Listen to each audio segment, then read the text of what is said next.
Okay, so I'm on the third stage of the process here. So I've done the finishing or the pre-finishing. I've done all the cutouts, so all the parts that I need have been cut out, and then now I'm going to do the assembly. There's going to be a little bit of cutting and a little bit of routering in this segment as well, but this is mostly the assembly process. If you haven't checked out the other two videos, this is part 3 of 4. So go and check out the other videos. They're linked in the description and at the end of the video. It'll help you sort of understand what's involved in the process. If you haven't as well, make sure you subscribe so you can see the videos as they come out. If you have any questions, please ask them so that I can answer them in the comments, and 2, I can answer them in the video. The hard stuff is basically over, like those cuts that I made and the routering and stuff. Those are the most difficult parts of the video. Of the process. So yeah, you're basically, if you make it to this stage, you're basically home free. All right, so let's get started. I started by lining up 6 of the 2x6s so I could cut them all at the same time at the exact same length. I did this by first clamping them together, measuring the length, marking that length using my square, and then just using my circular saw, just one swift cut right across. Just makes the job a lot easier if you're able to do it, one cut instead of doing 6. I then took the outside panels of the bed. I laid them down so that the inside of the panels are up, and then laid out the 2x2s on the back of the panels, making sure that one of the 2x2s does cross that seam between the 2 boards. I then lined up one of the side 2x2s and glued it and clamped it in place.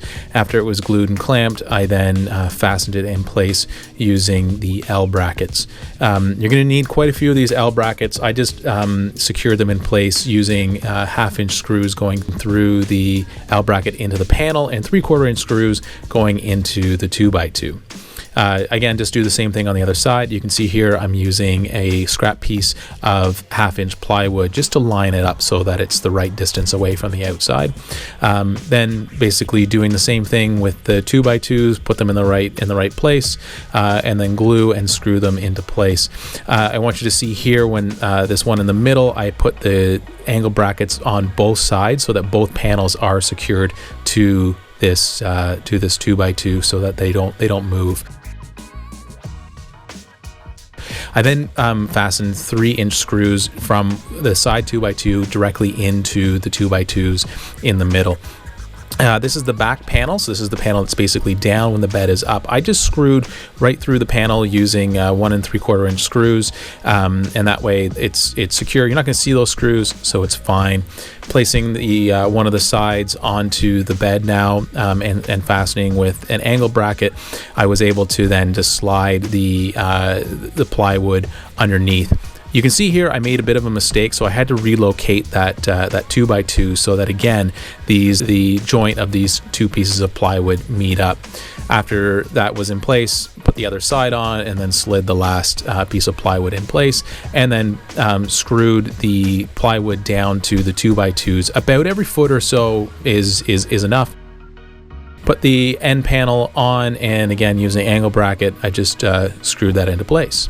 The bed is basically put together now, so I'm going to work on doing the desk.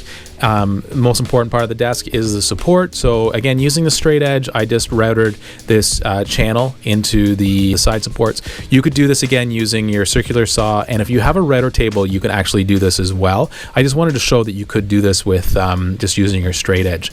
The width of that dado is the same width of the desk, which is going to fit right into that. I'm now marking the slot for the bolt to slide down, and to do this I just put the template over top.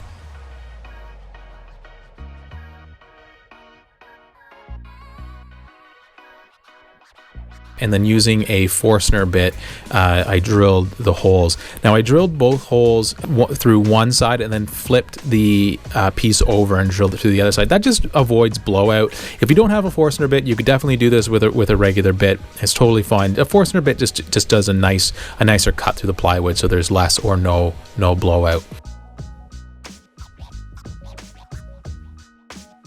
I then used the piece that I drilled, and I just marked the holes for on the other piece. So the pieces are exactly the same. And then marking at the tangent line at the 9 and 3 o'clock positions of these holes, I'm going to use those lines to help me when I use my jigsaw to cut that slot out. So again, using the jigsaw, being careful and going slow, you can just cut this slot out. I did do this with a router when I made the first bed, but this is actually way easier. So I would suggest just using a jigsaw as well, and you can see the bolt slides nicely in that slot.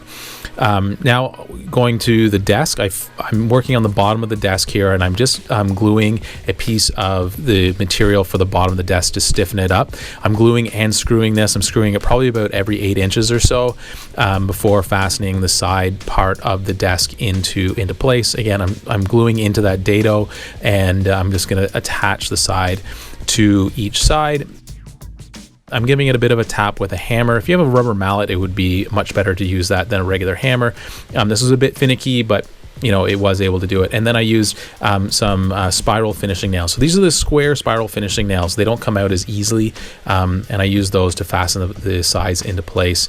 This is the backsplash for the desk, and again, I did use a spiral finishing nail on both sides just to hold the backsplash into place before flipping the desk over and screwing 3/4 inch screws through the desk into the backsplash. And I first pre-drilled the holes just so I don't split any of the plywood. And so I put a screw in about every foot or so, and this will help stiffen up the desk so that it doesn't sag as much. And then also the front nosing, I'm going to glue this into place and clamp it into place, and this will again stiffen up the front of the desk along with that piece of plywood that I glued on there previously. I noticed that the desk was a little bit off of balanced, so I did, after this was done, I flipped the desk back over and I put another piece of plywood on the back there, and that just helped the desk be a bit more level and a bit more balanced when the bed's being put down. So again, make sure you subscribe. This is the third video of 4. I'm almost done.